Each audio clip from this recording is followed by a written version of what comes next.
Clearly, women have an increasingly important role to play, especially in the micro segment. Today, if you look at the data, about 20% of all the MSMEs are actually owned by women.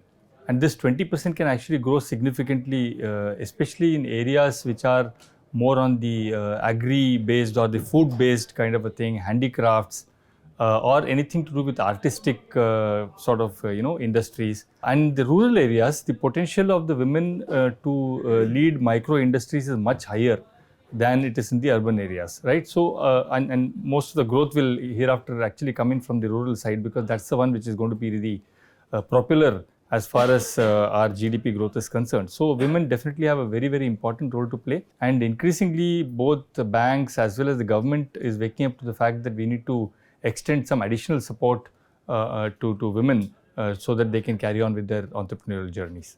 Post demonetization, post the advent of UPI, post the advent of Jan Dhan Aadhaar Mobile and GST, the economy is becoming increasingly formalized. So, people who were essentially left out in the cold in terms of inability to show any kind of formal accounts and formal records and stuff like that, they are gradually coming into the fold of formal economy.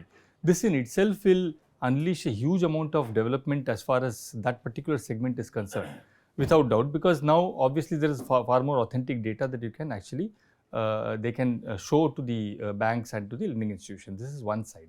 The second side is that one of the philosophies that we at Profectus Capital follow is what can be called as a cluster based approach. Now, what does cluster approach means is that you talked about, let's say, Varanasi weavers, or let's say Surat sari makers, right? Now, we need to understand that while both of them could be saris or textiles, but they have their own local nuances which need to be understood. So, if you develop that sort of an expertise to underwrite cases, including taking care of the local cultural factors and repayment, physical the mentality and stuff like that, you are able to do a much better job of lending to them, because you understand them much better than if you create a one size fit all sort of credit policy. I think this is something that will really revolutionize lending market as we go along. At Profectus Capital, we have clearly defined our value systems. Now, value systems are those basic principles which are at the foundation level as far as an organization is concerned. So, we have defined 5 very important values for each and every one of us in the company to follow. I-TRI is nothing but innovation, transparency, responsibility, integrity and empathy. Now, each one of them stands for a very important behavioral characteristic that we at Profectus expect our people to follow.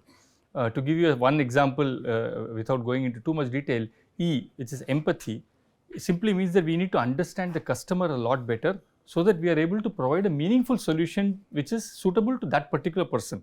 Not go with a kind of a within the box sort of philosophy, but make it more flexible and meaningful for that customer. Otherwise, if you don't understand the customer, you're going to provide a very theoretical solution which is probably not going to be fitting his requirements.